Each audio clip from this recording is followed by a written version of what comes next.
എത്രയും പ്രിയപ്പെട്ട മണിച്ചേട്ടൻ്റെ മണി വീണ മീട്ടുമ്പോൾ എന്ന പ്രോഗ്രാമിലേക്ക് സ്വാഗതം. അപ്പോൾ ഇന്ന് ഞങ്ങൾ ശരിക്കും പറഞ്ഞാൽ മണി വീണ മീട്ടുമ്പോൾ എന്നല്ല, മണി വഴി വെട്ടുമ്പോൾ എന്നാണ് പറയുന്നത് മണിച്ചേട്ടൻ. കാരണം ലോഹിത ചിത്രങ്ങൾക്ക് ഒരുപാട് ഇടവഴികൾ ഇങ്ങനെ കണ്ടിട്ടുണ്ട്. അപ്പം ഇതെന്താണ് മണിച്ചേട്ടാ, ഇത് ഭയങ്കര രസകരമായിട്ടുള്ള ഇടവഴിയാണ്. ഇത് ശരിക്കും ഈ കടവിൻ്റെ പേര് പൂത്തിരിക്കടവ് എന്നാണ്. പൂത്തിരിക്കടവ്. അതെ, അതിൻ്റെ പൂത്തിരിക്കടവ് എന്ന് പേര് വരാനായി ചോദിച്ചു കഴിഞ്ഞാൽ എനിക്ക് അറിയില്ല. കാരണം നമ്മൾ അതിനുള്ള വയസ്സ് അത്ര ആയിട്ടില്ല. പഴയ കാരണന്മാർ പറഞ്ഞിട്ടുള്ളതാണ്. പക്ഷെ അന്ന് ഈ കടവ് മൊത്തം വളരെ ചെറുതായിരുന്നു. പിന്നെ ഞങ്ങളിവിടെ ഒരു ചേച്ചി, ലക്ഷ്മി ചേച്ചി ജയിച്ചു കഴിഞ്ഞപ്പോൾ പിന്നെ ഞങ്ങളെല്ലാ കുഞ്ഞുങ്ങളും നമ്മുടെ കൂട്ടുകാരന്മാരും എല്ലാവരും കൂടിയിട്ട് ഒരൊറ്റ രാത്രി കൊണ്ട് ഞങ്ങളെല്ലാവരും കൂടി അങ്ങോട്ട് വെട്ടി, 2 സൈഡ് അങ്ങോട്ട് വെട്ടിയിട്ട് ഇത്രയും വീതി വെപ്പിച്ചു എന്നുള്ളതാണ്.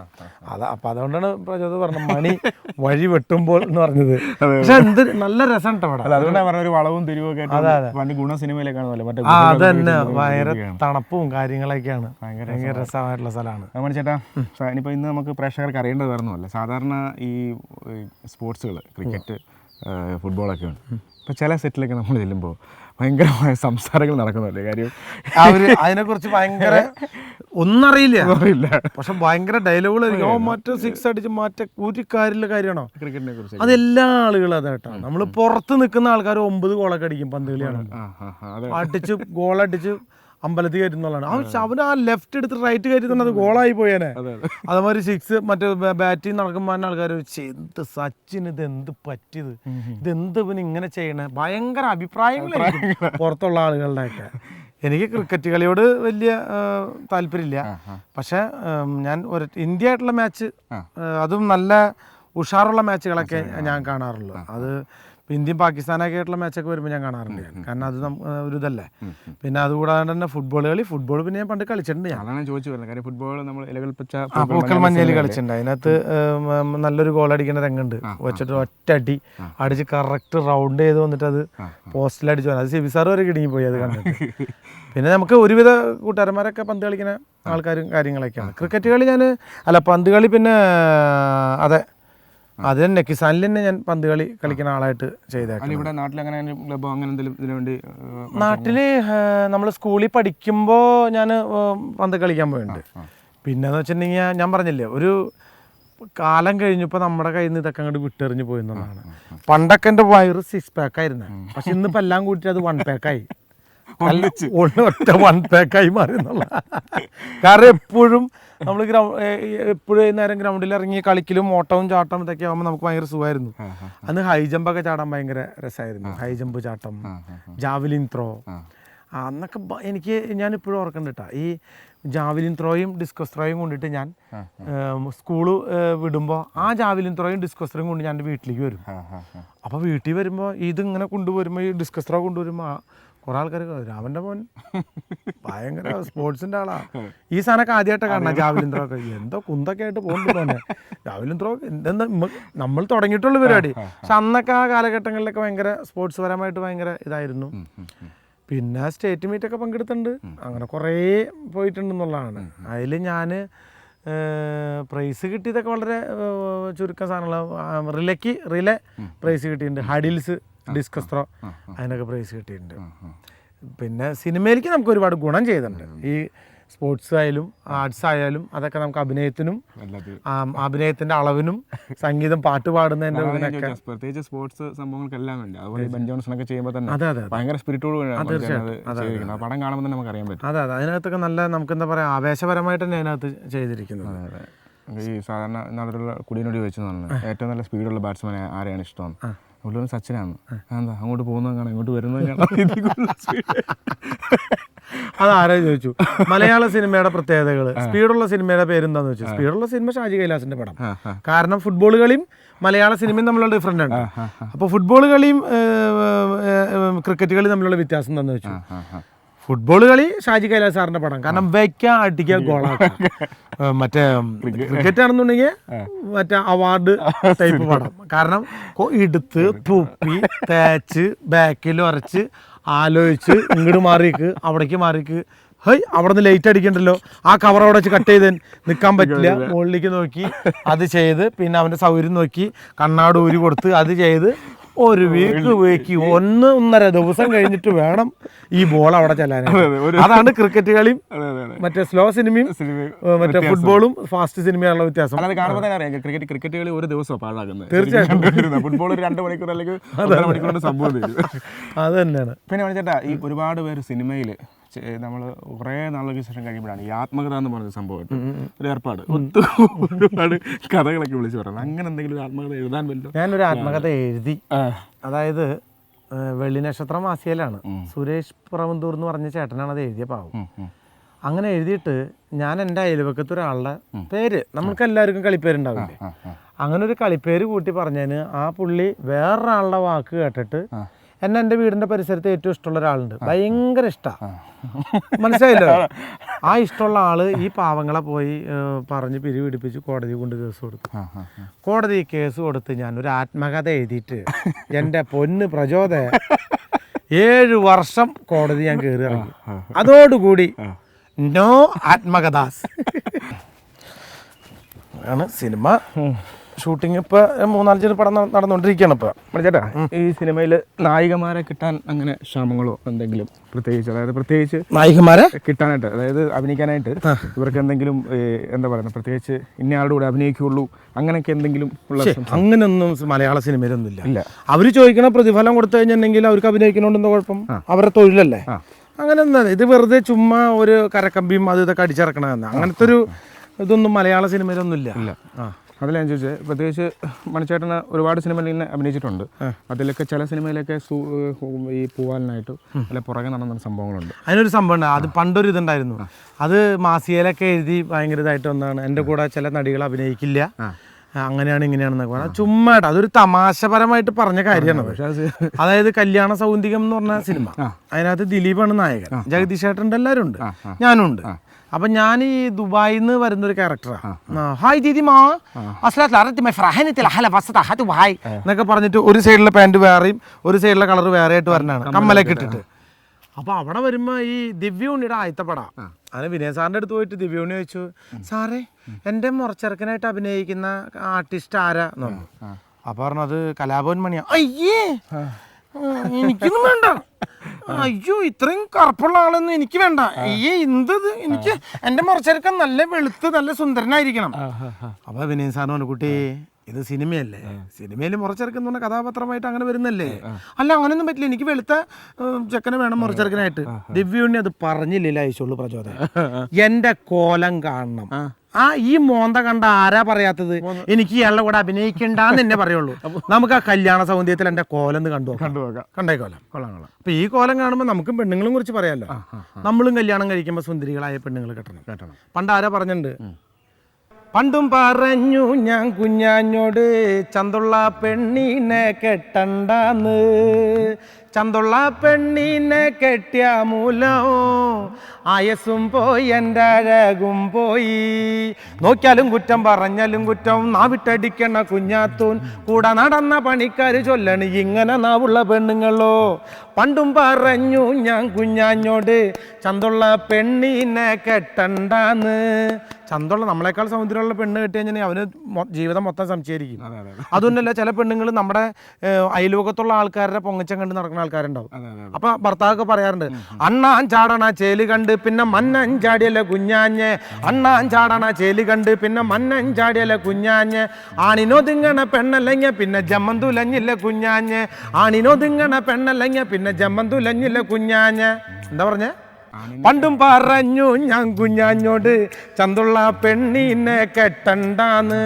ചില സ്ഥലങ്ങളിലൊക്കെ കണ്ടിട്ടുണ്ട്, ചില സമയത്ത് പെണ്ണുങ്ങളൊക്കെ ഭയങ്കര ഇതൊക്കെ മേക്കപ്പ് ഒക്കെ ചെയ്ത് പൊട്ടൊക്കെ തൊട്ട്, ഒരിക്കലും കുറ്റം പറയണല്ല കേട്ടോ, ഞാൻ ഒരു പാട്ട് പറഞ്ഞപ്പോൾ അതിൻ്റെ കൂടെ പറഞ്ഞെന്നുള്ളൂ, ലിപ്സ്റ്റിക് ഒക്കെ ഇട്ട് ഭയങ്കര സ്റ്റൈലിലൊക്കെ. അപ്പൊ ഈ ചേട്ടൻ പറയാ, അന്തം ചാമായാണ് ആദി ചാമായാണ് ആർക്ക് കാണാനാ കുഞ്ഞാഞ്ഞ്, അന്തം ചാമായാണ് ആദി ചാമായാണ് ആർക്ക് കാണാനാ കുഞ്ഞാഞ്ഞ്, അന്തിക്കൊരുങ്ങി ചന്തയെ പോണത് പെണ്ണിന് പാടുണ്ട് കുഞ്ഞോഞ്ഞ്. അല്ല ശരിക്കും പറഞ്ഞ ഒരു പെണ്ണിന്റെ സൗന്ദര്യത്തെ കുറിച്ച് പറഞ്ഞ, നമുക്ക് സൗന്ദര്യം കുറച്ച് കുറവാണെന്ന് വെച്ചാൽ നമ്മുടെ പെണ്ണിന് സൗന്ദര്യം കൂടി കഴിഞ്ഞാൽ എന്തോ ചെറിയ പ്രശ്നം. അങ്ങനെയൊക്കെ ആയിപ്പോവും. അപ്പൊ നമ്മുടെ സൗന്ദര്യത്തിനനുസരിച്ച് കെട്ടാവും. അപ്പൊ നിങ്ങൾ ചോദിക്കും എന്താ കലാഭമണി എന്താ വെളുത്ത പെണ്ണ് കെട്ടിയാന്ന്.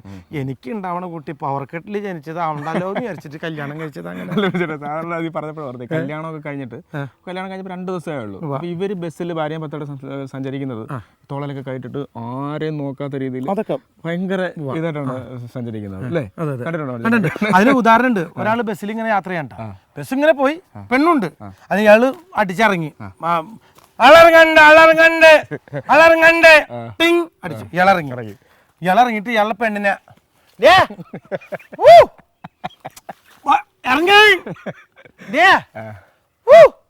ഇറങ്ങായി. അപ്പൊ കണ്ടക്ടർ ആരാന്ന് ചോദിക്കും, ആരാ ആളിറങ്ങാൻ വിളിക്കേ, ഞാൻ വിളിക്കണില്ല, അവൾ ഇറങ്ങണ്ടേ ഇറങ്ങാൻ. അപ്പൊ ചോദിക്കണം എന്താ പേര് വിളിച്ചിടന്ന് ചോദിക്കും. എന്താ പേര് വിളിക്കരുത്, പേര് ഒന്നും ഞാൻ ഓരോ കാര്യം പറഞ്ഞ ആവശ്യമാണ്. സ്ഥലത്തിറങ്ങാൻ പേര് വിളിക്കുക, അവിടെ ആള് പേരൊന്നും വിളിച്ചാൽ ശരിയാവില്ല, പേര് വിളിച്ചാൽ ശരിയാവില്ല, പേര് വിളിക്കട്ടെ, പേര് വിളിച്ചാൽ ശരിയാവില്ലേ? ശരിയാ, പേര് വിളിച്ച് വിളിക്കുക ഇറക്ക്. എന്റെ ഭാര്യയാ ഞാൻ ചേട്ടാ പൂന്ന് വിളിച്ച അവിടെ ആൾക്കാർ അത്രയും നിറഞ്ഞേക്കല്ലേ ചേട്ടാ, പേര് വിളിച്ചാലേ ഇറങ്ങി. പേര് വിളിച്ചാലേ ശരിയാവില്ല. എന്താ സംഭവം? അവളുടെ പേര് ഷക്കീല. ഇപ്പൊ ഷക്കീല പടക്കം ഭയങ്കരമായിട്ട് ഓടിക്കൊണ്ടിരിക്കുക. ഇയാളുടെ നാണക്കേട് കൊണ്ട് ഇയാളുടെ ഭാര്യയുടെ പേര് ഷക്കീല. ഇയാള് ഇയാൾക്ക് പേര് വിളിക്കാനുള്ള ചമ്മല് അങ്ങനെയുള്ള ആളുകളുണ്ട് പോലെ. എന്റെ വീട്ടിലൊക്കെ എന്റെ അച്ഛൻ എന്റെ ഭാര്യനെ ദേ എന്റെ അമ്മ അച്ഛനെ വിളിക്കാറുണ്ട്. ദേ കൊച്ചിന്റെ അച്ഛോ ഇവിടേക്ക് എവിടെ ഒരു ഇതുമില്ല, ചിലർ വിളിക്കില്ല. പക്ഷെ ഇന്നാണ് ഇപ്പൊ നമ്മള് ഫാഷനൊക്കെ ആയിട്ട് ഡാ ഇപ്പൊ ഒരുവിധപ്പെട്ട പെണ്ണുങ്ങളെ കണ്ടണ്ട. എടാ സുരേന്ദ്ര നിന്നെ എത്ര പ്രാവശ്യമായിട്ടാ ഞാൻ വിളിക്കണേ? ഭർത്താവിനെ വിളിക്കണേ, ഭർത്താവിനെ വിളിക്കണെന്ന്. ജോർജ് എന്തോറായി വിളിക്കണേ ജോർജ് അല്ലെങ്കിൽ സുരേഷ്. ആളുകൾ പെണ്ണുങ്ങളെ ഇപ്പം പണ്ടത്തെ ആ ചേട്ടാന്നുള്ള വിളിയൊക്കെ പോയിട്ട് ഇപ്പം എൻ്റെ ഭാര്യ എന്നെ വിളിക്കണം, എൻ്റെ മോള് വിളിക്കുന്നത് പാപ്പാന്ന് വിളിക്കുക, ഞാൻ എൻ്റെ മോളെ പാപ്പാന്ന് വിളിക്കുക. അതുകൊണ്ട് തന്നെ എൻ്റെ ഭാര്യയും പാപ്പ എന്ന് വിളിക്കുള്ളൂ. അത് ചിലപ്പോൾ ഒരു എന്താ പറയുക ഇഷ്ടം കൊണ്ടും ഇതൊക്കെ ആയിരിക്കും. അത് ഓരോ വീടുകളിൽ ഓരോരുത്തർ വിളിക്കണമെന്ന്. എത്ര വലിയ സാധാരണക്കാരനായിട്ട് നമ്മളൊക്കെ വിളിച്ച് പഠിച്ചേക്കുന്നത് അച്ഛൻ അല്ലെങ്കിൽ ഓരോ സ്ഥലങ്ങളിൽ അപ്പൻ. ഇങ്ങനെയുള്ള വളരെ സാധാ വീടുകളിലൊക്കെ ചിലപ്പോൾ ഞാൻ കണ്ടിട്ടുണ്ട്. പാവം കൂലിപ്പണി കഴിഞ്ഞു വന്നിരിക്കും ചോദിക്കണം പപ്പാ ഡാഡി. അതൊന്നുമില്ല. നമുക്ക് നമ്മുടെ കേരള സംസ്കാരത്തിന് യോജിച്ചത് അച്ഛൻ അല്ലെങ്കിൽ അപ്പച്ചൻ അല്ലെങ്കിൽ അപ്പൻ, അതാവാം അല്ലേ? ഒരിക്കലും പേരിന് സൂട്ടാവാത്ത ആൾക്കാർ പപ്പാ ഡാഡി എന്നൊക്കെ വിളിക്കും, മമ്മി എന്നൊക്കെ വിളിക്കും. എനിക്ക് ഭയങ്കര വിഷമാണ്. ഈ ഇപ്പോഴത്തെ കുഞ്ഞുങ്ങളൊക്കെ ഇങ്ങനെ ആയിപ്പോയില്ലോ ദൈവം എന്നുള്ളൊരു വല്ലാത്തൊരു ആവലാതിയാണ് എനിക്ക്. അതൊരു ട്രിപ്പിന് പോയപ്പോഴേ ഒരു നടിയുടെ അമ്മയിരിക്കുന്നു, നടിയിരിക്കുന്നു. അപ്പൊ ഇപ്പുറത്തുനിന്ന് ഈ നടി ഇങ്ങനെ മമ്മി എന്ന് വിളിച്ചു. അപ്പൊ ഈ അവിടെ നിൽക്കുന്ന ചേട്ടൻ ഈ സ്ഥലത്താണ് മമ്മിന്ന്, ഇതിനെ അമ്മ അല്ലേ അമ്മച്ചി. അത് കൂടുതലില്ല. ചില പോലീസ് പ്രതിനെ പിടിച്ചാൽ മതിയല്ല, പോലീസ് പിടിച്ചു കഴിഞ്ഞിട്ട് അത് ഞാൻ പറയാം, ഞാൻ പ്രതി പേര് വെച്ചോ. എന്താ പേര്? എന്താ പേരെന്താ? എന്റെ പേര് ജോർജ് ഫെർണാണ്ടസ് അലക്സാണ്ടർ സിസ്രൂസ് റഷൻ. ജോർജ് ഫെർണാണ്ടസ് അലക്സാണ്ടർ സിസ്രൂസ്. ശരി, എന്ത് ചെയ്യുന്നു? ഞാനിവിടെ ഇങ്ങനെയൊക്കെ ചെയ്യാം. അപ്പൊ പോലീസ് പറഞ്ഞ എന്താ പറഞ്ഞ, ഞാൻ നിന്നെ ജോസ് എന്ന് വിളിക്കും. ജോർജ് ഫെർണാണ്ടസ് അലക്സാണ്ടർ ദുർസൂസ് എന്നല്ല, ജോസ് എന്ന് വിളിക്കുമ്പോ നീ അവിടെ ഹാജരായാൽ മതി. ആ പേര് എഴുതാൻ പറ്റില്ല, ഏത് പോലീസുകാരനെ എഴുതാൻ പറ്റില്ല. ഇമ്മാതിരി പേരൊക്കെ ഇട്ട് എങ്ങനെയാ എഴുതണത്? ഇപ്പൊ ഒരു കാര്യം ശ്രദ്ധിച്ചിട്ടുണ്ട് പ്രചോദനം, ഇപ്പൊ നമ്മുടെ കുഞ്ഞുമക്കളുടെ ഒക്കെ പഴയ കാലത്തിലേക്ക് എത്തി. കല്യാണി, പാറു, അച്ചു, അമ്മു, ജാനകി, സരസ്വതി, അമ്മിണി. അതൊരു നല്ലൊരു പ്രവണതയായിട്ട് എനിക്ക് തോന്നിയിട്ടുണ്ട്. കാരണം ആ പേരുകളൊക്കെ കാണുമ്പോൾ തന്നെ പാവാടയും ബ്ലൗസൊക്കെ ഇട്ട് കുഞ്ഞു മക്കൾ നിൽക്കുമ്പോൾ കാണുമ്പോൾ തന്നെ ഭയങ്കര സുഖം തോന്നുന്നുണ്ട്. എൻ്റെ മോളുടെ പേര് അമ്മൂന്നാണ്, ദിലീപിൻ്റെ മോളുടെ പേര് മീനാക്ഷി. അതൊക്കെ ഭയങ്കര ഒരു രസമുണ്ട്. അതേമാതിരി തന്നെ കൽപ്പന ചേച്ചിയുടെ മോളുടെ പേരും അങ്ങനെ കല്യാണി അങ്ങനെ എനിക്കറിയില്ല, അങ്ങനെയാന്ന് തോന്നും കേട്ടോ. ആ പേരുകളൊക്കെ ഇടുന്നത് നല്ലത് തന്നെയാണ്. വീണ്ടും പഴയ കാലത്തിലേക്ക് വരുന്നതായിരിക്കും നമ്മുടെ ജീവിതത്തിൻ്റെ തുടക്കം. നമ്മളിപ്പോൾ അത് എല്ലാവരും കൂടി ഒരു ഓണത്തിനും വിഷുവിനൊക്കെ ഒത്തുകൂടുമ്പോൾ തന്നെ ഭയങ്കര ചിരിയും കളിയും ചാപ്പാട് ഒരുക്കലും കാര്യങ്ങളും ഈ കുട്ടികളുടെ തുള്ളിച്ചാട്ടവും ഈ വിറ്റുള്ള പേരൊക്കെ വിളിക്കും. കല്യാണി, അമ്മു എവിടെ, പാറു എവിടെ, അമ്മിണിക്കുട്ടി എവിടെയാന്നൊക്കെ ചോദിക്കും. എൻ്റെ അമ്മയുടെ പേര് അമ്മിണി എന്നാ. അത് വിളിക്കാൻ തന്നെ ഒരു ലാളിത്തുണ്ടെന്നുള്ളതാണ്. അത് ചില പഴയ സാധനങ്ങളാണെങ്കിലേ പണ്ട് നമ്മൾ ഈ വീട്ടിലൊക്കെ ചെല്ലുമ്പോൾ ഉപ്പുമാങ്ങ പറഞ്ഞൊക്കെ ഭയങ്കരമായിട്ട് അലങ്കരിച്ച് വെക്കുമായിരുന്നു. അത് പിന്നീട് ഷെഡിൽ കയറി മാറി വീണ്ടും ഇറങ്ങി തുടങ്ങി എന്നുള്ളതാണ് സത്യം ട്ടാ. അല്ല, നമ്മുടെ കാലത്തിന്റെ പ്രവണത മാറി. ഇപ്പോ പാൻസ് ഇടുമ്പോ പാൻസ് ഇവിടെ നിൽക്കണം, ജെട്ടി കണ്ടോളണം ഇപ്പൊ നിയമം.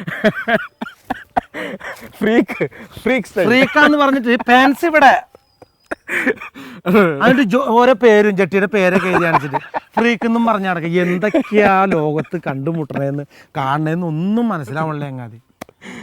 പണ്ടൊക്കെ പെണ്ണുങ്ങളൊരു ബ്ലൗസിന്റെ കൈ ഇവിടെ വരെ ഇരിക്കുമ്പോൾ എന്ത് ഐശ്വര്യാന്നറിയാം. ഭയങ്കര ഒരു അടിത്തുണ്ടായിരുന്നു.